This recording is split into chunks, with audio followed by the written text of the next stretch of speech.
Most hopes are fading for up to 100 asylum seekers still missing after their boat capsized north of Christmas Island. An Australian-led search and rescue mission, including personnel from WA, is still underway, with dozens of survivors now being treated on the island. Hugh Riminton has the latest. The first of 109 known survivors, Afghan males, some injured, are brought ashore at Christmas Island.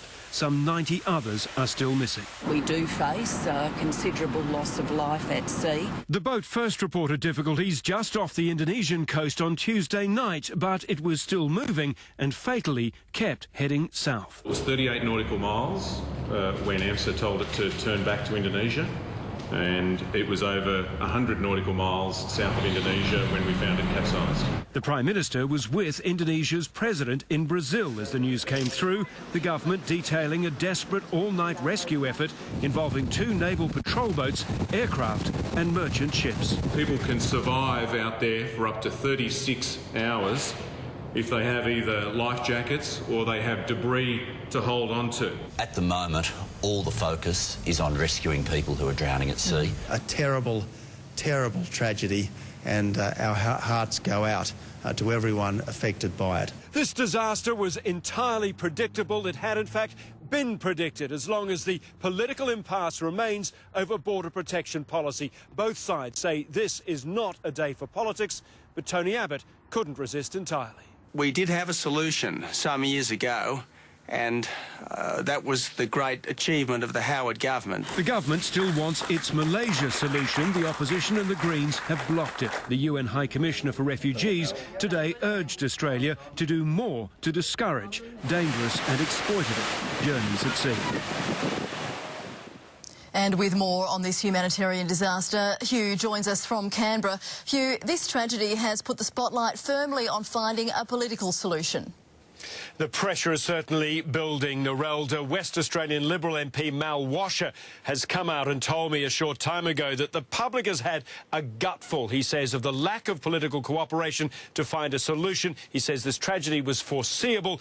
He says it is unacceptable to Australians. We've got to move on beyond the dumb and dumber arguments, as he puts it, between the Malaysia solution on the one hand and the Nauru solution. He says he doesn't particularly like either of those options, but the Liberal Party should look again at the Malaysia solution if it will resolve any of this. He says whatever it takes to stop people drowning at sea, Narelda.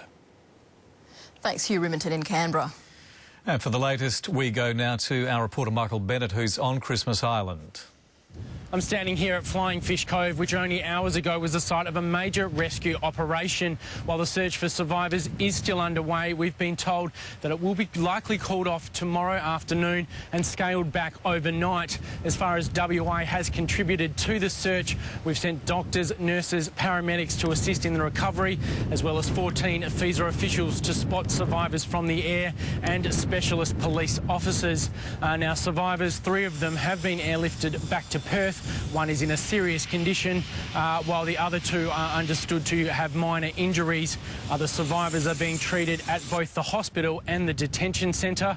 Now, we've talked to a lot of locals here in the time we've spent here. Some are grief-stricken, reminded of the horrific events of December 2010, but others are angry and say that the survivors should have been taken back to Indonesia and treated for their injuries there. But as one local woman described to me, the stretch of ocean between here and Indonesia, she described it as a sea of misery. That's all from Christmas Island for the moment.